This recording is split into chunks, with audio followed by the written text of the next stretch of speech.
Which is your father टंग हे वाक्य चुकीचं वाटतं, कारण मदर टंग असते, फादर टंग नसतं.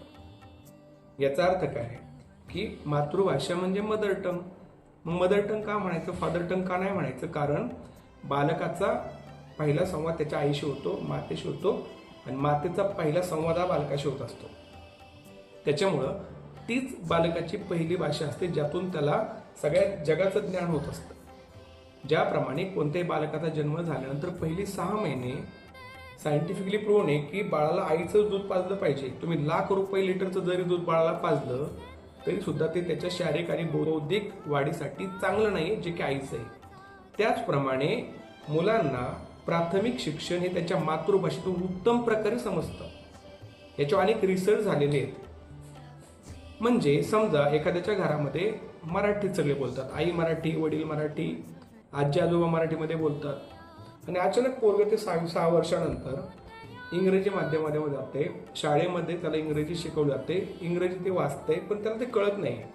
शाळेमध्ये आपण मुलांना शिक्षणासाठी पाठवतो, म्हणजे त्याला विज्ञान कळलं पाहिजे, मॅथ्स कळलं पाहिजे, हिस्ट्री, जॉग्रफी, पॉलिटिक्स हे ज्ञान त्याला मिळवलं पाहिजे. पण ते ज्ञानाचं मीडियम काय?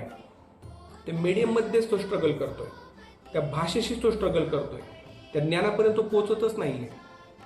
मग त्या मुलामध्ये एक न्यूनगंड तयार होतो की मला गोष्टी समजत नाहीयेत, आणि पालक म्हणतात तुला एवढं चांगल्या शाळेत टाकलं, लाख रुपये फी भरतोय. थोडक्यामध्ये काय मला असं म्हणायचं आहे की इंग्रजी वातावरण असेल घरी तर तुमची मुलं चांगलं प्रोग्रेस करतील बरं का. इंग्रजी माध्यमामध्ये तो लँग्वेजशी स्ट्रगल करत असेल तर त्याला ते जड जाईल, तो करेल चांगलं, पण त्याला वेळ लागेल. थोडक्यामध्ये कसं आहे की मैदानावर धावण्याची स्पर्धा आहे, राईट. त्याच्यामध्ये ही जी मुलं आहेत ना ते मैदानापर्यंत पोहोचतच नाही. धावायची स्पर्धा मैदानापर्यंत पोहोचल्यानंतर होणार, मैदानापर्यंत पोहोचत नाही. याचा अर्थ काय? इंग्रजी भाषेशी डील करता करता त्यांची दमछाक होते, त्यांना विज्ञान, हिस्ट्री, जॉग्रफी, पॉलिटिक्स कधी कळणार? थोडक्यामध्ये शिक्षण घेणं महत्त्वाचं, माध्यम महत्त्वाचं नाही, त्या मुलाला किती समजतं हे महत्त्वाचं आहे. इंग्रजी भाषा बोलता येण्यासाठी जर इंग्रजी माध्यमात मुलांना टाकत असेल ना तर ते खूप चुकीचं आहे.